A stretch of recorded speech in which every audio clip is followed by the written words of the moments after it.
Hi friends! Today I have a special story for you. This is one that my girls liked. Mr. Willoughbys Christmas Tree. It was written and illustrated by Robert Barry. Mr. Willoughbys Christmas Tree came by special delivery. Full and fresh and glistening green, the biggest tree he had ever seen. He dashed downstairs to open the door. This was the moment he'd waited for. A magnificent tree! Splendid, he cried. Please, sir, won't you carry it right inside? I think it might look best this year, right in the parlor corner here.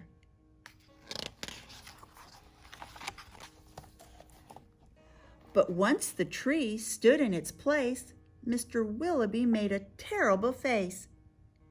The tree touched the ceiling and bent like a bow. Oh, good heavens, he gasped. Something must go.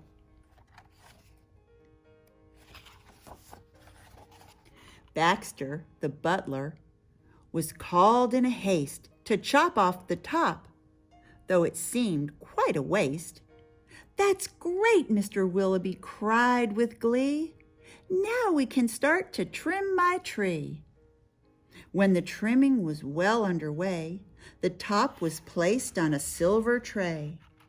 Baxter said, I know just who'd be delighted with this Christmas tree.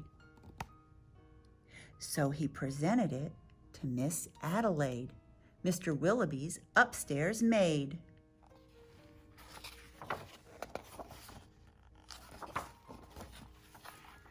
Won't this tree be a pretty sight when I have trimmed it later tonight? But the top, oh dear, I'm so afraid, will have to be cut, sighed Miss Adelaide. So, with scissors sharp and long, she snipped off the top while she hummed a song.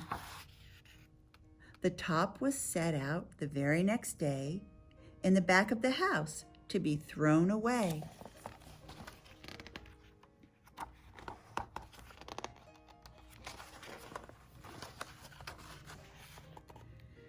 That little treetop caught the eye of Tim, the gardener, passing by. He certainly was not about to see that little tree thrown out. He hurried home straight away to see what Mrs. Tim would say. Fa la la, surprise, surprise, his wife could not believe her eyes. But our house, she said, it's so snug and small. I do not believe we need it all. And before Tim had a chance to shout, she cut off the top and threw it out. This tree is making a lot of people's houses beautiful. Barnaby Bear was padding by. It almost hit him in the eye. Now who would throw a tree away so very close to Christmas Day? I'll take it home, that's what I'll do. Look, Mama Bear, I've a present for you.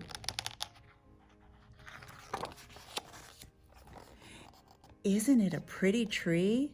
Yawned Barnaby quite drowsily. But Little Bear, standing off far, cried out, That tree won't hold a star. Barnaby said, Let's cut a hunk off of the bottom here at the trunk. But Mama Bear shook her head and sliced the treetop off instead.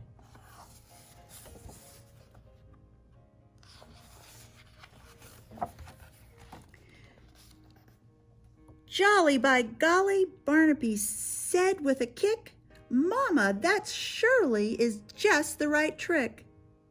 Let's trim it with bells and honey rings, some berries and tinsel and popcorn on strings.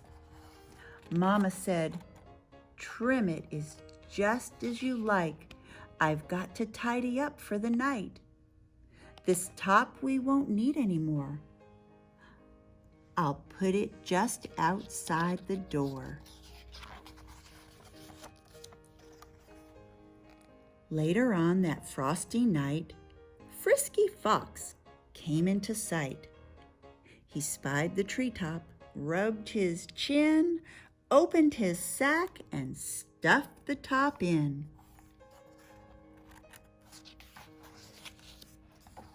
He scampered home and jumped his gate.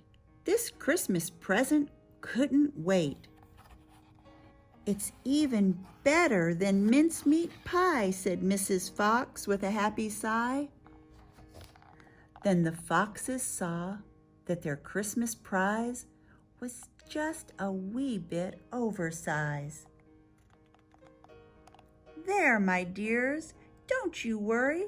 I'll fix this top now in a hurry. She took the top right off that tree. Benjamin Rabbit found it then, just outside the fox's den. It seems, he thought, most certainly, Santa left that for my family. Look, he cried, see the tree I found? With that he called his family round.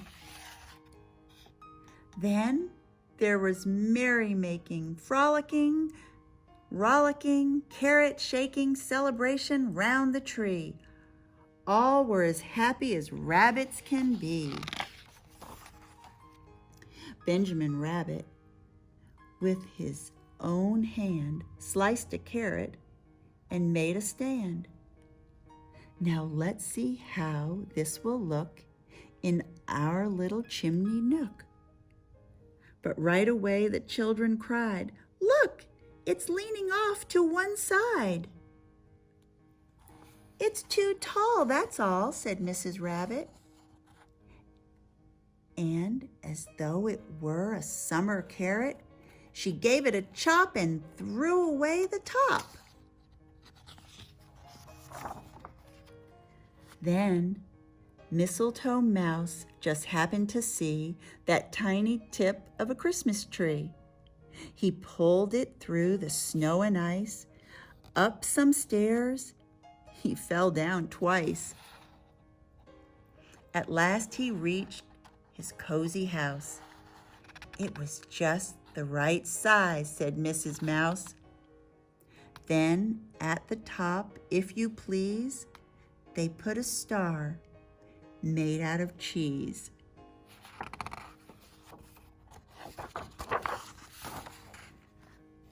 Oh, wasn't it grand to have a tree exactly like Mr. Willoughby? Isn't that a great story? The little mouse has the same tree as Mr. Willoughby. It was the very tip of his tree. So now, I hope you all enjoyed that story. And in your craft boxes, you're going to find 2 crafts for this book. One is a party tree.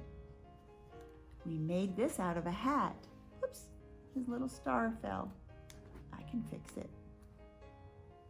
So we have some pom-poms, some green paper with a pattern, and you're going to glue it on this birthday hat and decorate it. You can add other things to it as well. If you want to draw some decorations, you can do whatever you'd like. And we really would like to see some pictures of what you're going to make. You also have a beautiful pine cone. You can paint it, put some glitter on it, and we have little decorations. We're going to show you that in a little bit. Thanks for listening. We'll see you soon. Bye. Merry Christmas. Okay, so you all have just listened to Mr. Willoughby's Christmas Tree, and we have 2 crafts for you that go with this story.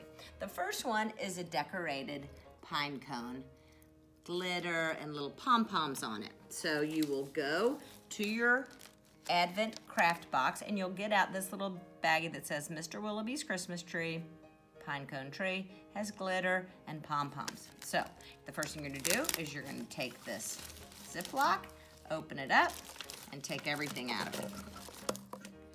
And you'll see we've got a pine cone, a little pom-poms. Here's your glitter. Some people have green glitter, some people have red glitter. And what you're gonna do is you're gonna paint this pine cone with a little glue. You're gonna put him back in the Ziploc.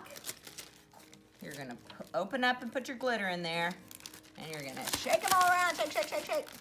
And then you're gonna take it out, and you'll decorate it with the little precious little pom-poms.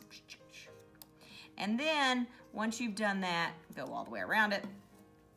There's a pipe cleaner in the Ziploc that you'll attach to the top of your pine cone, and then you can hang it on your Christmas tree as an ornament. So that's the first one. The second craft is this sweet little paper Christmas tree. So you'll go to your box and you're gonna find this bag that says Mr. Willoughbys Christmas Tree and what you have in it. So for this Christmas tree, you're gonna have a party hat, you'll have a green pattern, more pom-poms, and a star for the top of it. So you're gonna take out your party hat. Here are your fun pom-poms. This is the template that you're gonna cut out. You'll cut around the outline. Have one right here, and you're going to wrap it around your party hat like so, and you can staple that or glue that. And then you'll glue the pom-poms wherever you want them on your party hat Christmas tree, and then you'll attach the star to the top. So we hope you all enjoyed these two precious crafts that go with Mr. Willoughbys Christmas Tree, and we'll see you the next time we have lots more stories and lots more crafts.